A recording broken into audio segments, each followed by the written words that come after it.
അതിശക്തമായ പോരാട്ടത്തിനാണ് ബീഹാറിൽ കളമൊരുങ്ങിയിരിക്കുന്നത്. ഇത്തവണ ഏത് വിധേനയും ഭരണം പിടിക്കുക എന്നതാണ് RJD നയിക്കുന്ന ഇന്ത്യ സഖ്യത്തിന്റെ അവകാശവാദം. ഉയർന്ന ഭൂരിപക്ഷത്തിൽ ഭരണം തുടരുമെന്ന് NDAയും ആവർത്തിക്കുന്നുണ്ട്. എന്തായാലും RJD മോഹം ഇക്കുറിയും ഫലം കാണില്ല എന്ന് തെരഞ്ഞെടുപ്പ് സർവേ ഫലം ചൂണ്ടിക്കാണിക്കുകയാണ്. JVC പോൾ അഭിപ്രായ സർവേയിലാണ് ഇന്ത്യ സഖ്യത്തിന് നിരാശ നൽകുന്ന പ്രവചനം. 243 അംഗ ബീഹാർ നിയമസഭയിൽ മഹാസഖ്യം 93-112 സീറ്റിനുള്ളിൽ ഒതുങ്ങുമെന്നാണ് സർവേ പ്രവചിക്കുന്നത്.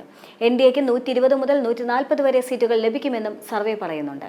നിയമസഭയിലെ ഏറ്റവും വലിയ ഒറ്റകക്ഷിയായി BJP ഉയർന്നു വരുമെന്നാണ് പ്രവചനം. അവർക്ക് 70 മുതൽ 81 സീറ്റുകൾ വരെ ലഭിച്ചേക്കാം. ജനതാദൾ U 42 മുതൽ 48 സീറ്റുകൾ വരെയും LJP-RV 5 മുതൽ 7 വരെയും RLM 1 മുതൽ 2 സീറ്റുകളും നേടുമെന്നും സർവേ വിലയിരുത്തുന്നുണ്ട്.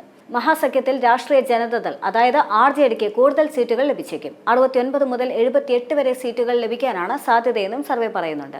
കോൺഗ്രസ് 9 മുതൽ 17 വരെയും CPIML 12 മുതൽ 14 വരെയും CPI 1 സീറ്റും CPM 1 മുതൽ 2 വരെ സീറ്റുകളും നേടുമെന്ന് JVC പോൾ പറയുന്നുണ്ട്. പ്രശാന്ത് കിഷോറിന്റെ ജനസ്വരാജ് പാർട്ടിക്ക് 1 സീറ്റ് ലഭിക്കാനും സാധ്യതയുണ്ട്.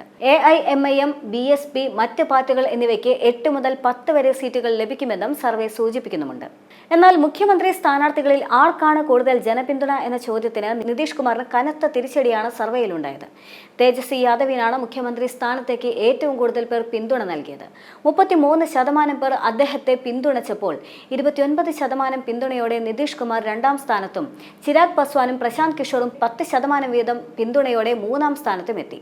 ബീഹാർ ഉപമുഖ്യമന്ത്രി സാമ്രാജ് ചൗധരിക്ക് 9% പിന്തുണ മാത്രമേ ഉള്ളൂ. മഹാസഖ്യത്തിലെ മറ്റ് നേതാക്കളെ 5% പേർ മുഖ്യമന്ത്രി സ്ഥാനത്തേക്ക് പരിഗണിച്ചു.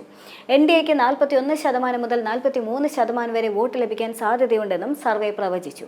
മഹാസഖ്യം 39% മുതൽ 41% വരെ നേടി NDAക്ക് തൊട്ട് പിന്നിലായിരിക്കും. ജനസ്വരാജ് പാർട്ടിക്ക് 6% മുതൽ 7% വരെയും മറ്റ് ചെറുകിട പാർട്ടികൾക്ക് 10% മുതൽ 11% വരെയും വോട്ട് നേടാൻ കഴിയുമെന്ന് സർവേ പ്രവചിക്കുന്നുണ്ട്. നവംബർ 6, 11 എന്നീ തീയതികളിലായി 2 ഘട്ടങ്ങളിലായാണ് ബീഹാറിൽ നിയമസഭാ തെരഞ്ഞെടുപ്പ് നടക്കുന്നത്. വോട്ടെണ്ണൽ നവംബർ 14-മാണ്. ഇത്തവണത്തെ അന്തിമ വോട്ടർ പട്ടികയിൽ 7.42 കോടി വോട്ടർമാരാണ് ഉള്ളത്. 2020 നിയമസഭാ തെരഞ്ഞെടുപ്പിൽ BJP 110 സീറ്റുകളിൽ മത്സരിച്ച് 74 സീറ്റുകൾ നേടി. അവർക്ക് 19.8% വോട്ട് വിഹിതമാണ് ലഭിച്ചത്. ജനതാദൾ യുണൈറ്റഡിന് 115 സീറ്റുകളിൽ മത്സരിച്ച് 43 സീറ്റുകൾ നേടി. 15.7% വോട്ട് വിഹിതവും സ്വന്തമാക്കി. ഹിന്ദുസ്ഥാനി അവാം മോർച്ച സെക്യുലർ 7 സീറ്റുകളിൽ മത്സരിച്ച് 4 നേടുകയും 0.9% വോട്ട് വിഹിതം നേടുകയും ചെയ്തിരുന്നു.